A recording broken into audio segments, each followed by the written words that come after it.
आज हम कश्मीर के एक बहुत बड़े बदलाव पर बात करने वाले हैं। एक ऐसा दिन जब 70 साल पुराना एक कानून मिटा दिया गया। और हम ये समझने की कोशिश करेंगे कि इस एक फैसले ने भविष्य के लिए कौन से नए और जटिल सवाल खड़े कर दिए हैं। तो सवाल यही उठता है, जब 70 साल से चला आ रहा कोई अस्थायी कानून अचानक रातों रात खत्म हो जाता है, तो उसके बाद होता क्या है? ये एक ऐसा बदलाव था जो कुछ लोगों के लिए लंबे समय से इंतजार में था और कुछ के लिए बिल्कुल अचानक। तो चलिए सबसे पहले ये समझते हैं कि आखिर ये विशेष दर्जा था क्या।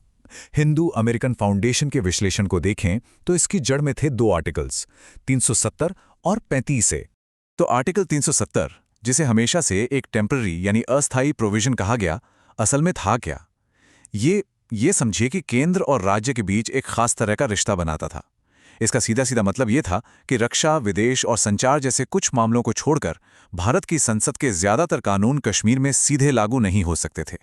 और फिर आता है आर्टिकल 35 ए, जो कि आर्टिकल 370 से ही निकला था। इसने राज्य की विधानसभा को ये तय करने की पूरी ताकत दे दी थी कि जम्मू कश्मीर का स्थायी निवासी कौन होगा। और जो स्थायी निवासी नहीं थे वे न तो वहां जमीन खरीद सकते थे, न सरकारी नौकरी पा सकते थे और न ही राज्य की स्कॉलरशिप का फायदा उठा सकते थे। अब ये स्लाइड देखिए, ये अधिकारों का फर्क बिल्कुल साफ कर देती है। एचएफ सोर्स के मुताबिक जहां पूरे भारत में लोगों को कई तरह की कानूनी सुरक्षा मिली हुई थी, वहीं जेएंडके के लोग उन सबसे एक तरह से वंचित थे। चाहे वो घरेलू हिंसा से सुरक्षा का कानून हो, बच्चों के लिए शिक्षा का अधिकार हो या एलजीबीटीक्यू का अधिकार, कई अहम राष्ट्रीय कानून वहां लागू ही नहीं होते थे। तो सवाल उठता है कि इन आर्टिकल्स को हटाने के पीछे तर्क क्या दिए गए। चलिए अब उस पक्ष को भी समझते हैं।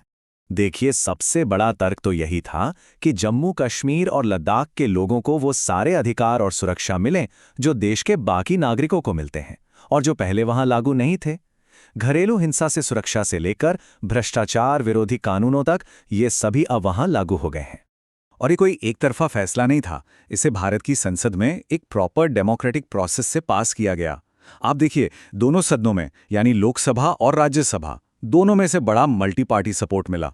इस बदलाव के पीछे एक और बहुत बड़ा भावनात्मक और राजनीतिक पहलू था, और वो था कश्मीरी पंडित समुदाय का विस्थापन। इस नजरिए से देखें तो 1989-90 में घाटी छोड़ने के बाद वे अपनी स्थायी निवास की स्थिति खो चुके थे, और इस कानून के हटने से उनकी वापसी की उम्मीदें फिर से जगी। तो ठीक है, कानून तो बदल गया, लेकिन अब कहानी एक बहुत ही मुश्किल मोड़ पर आती है। अब सवाल ये उठता है कि उस इलाके के दशकों पुराने संघर्ष और जो घाव हैं, उनका क्या होगा? और यहीं पर सुप्रीम कोर्ट के फैसले में जस्टिस संजय किशन कौल की एक बहुत अहम सिफारिश सामने आती है। एक ट्रूथ एंड रिकंसिलिएशन कमीशन, यानी एक ऐसा आयोग जो अतीत के सच को सामने लाए ताकि भविष्य में सुलह की कोई गुंजाइश बन सके। पर यहीं एक बहुत बड़ा कानूनी पेच है। सुप्रीम कोर्ट की यह सिफारिश, इसका वजन तो है, पर इसे लागू कराने के लिए कोई साफ आदेश या कोई तरीका नहीं बताया गया है। तो क्या ये सिर्फ एक सुझाव बनकर रह जाएगा जिसका भविष्य किसी को नहीं पता? एक ट्रूथ एंड रिकंसिलिएशन कमीशन बनाने की राह में कई बड़ी दिक्कतें हैं। पहली बात तो ये कि जम्मू कश्मीर की विधानसभा के पास पुलिस या पब्लिक ऑर्डर जैसे मामलों पर कानून बनाने का अधिकार ही नहीं है। ये अधिकार केंद्र के पास है, और अब तक केंद्र की तरफ से इसे बनाने की कोई राजनीतिक इच्छा शक्ति भी नहीं दिखी है।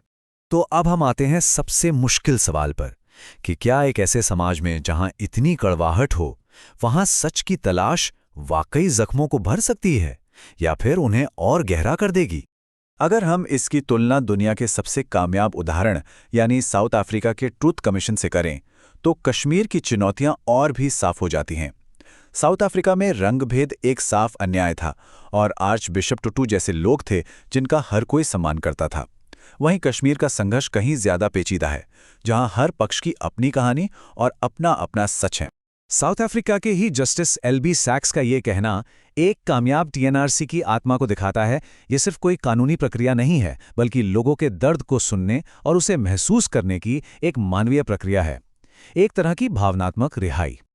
और देखिए, यही सबसे बड़ा खतरा है। लीगल एनालिसिस भी यही कहता है कि जब समाज इतना बटा हुआ हो तो ऐतिहासिक सच को सामने लाने से हो सकता है कि दरारें भरने की जगह और गहरी हो जाएं। जैसा हमने फिल्म द कश्मीर फाइल्स पर हुई तीखी बहसों में देखा भी था, एक पक्ष की कहानी और पीड़ा दूसरे पक्ष के लिए एक आरोप बन सकती है, और ऐसे में सुलह नामुमकिन सी लगने लगती है।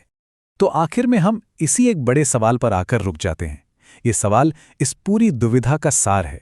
क्या कोई समाज सच में तब तक ठीक हो सकता है जब तक वो सच को सुनने और उसे स्वीकार करने के लिए तैयार ना हो?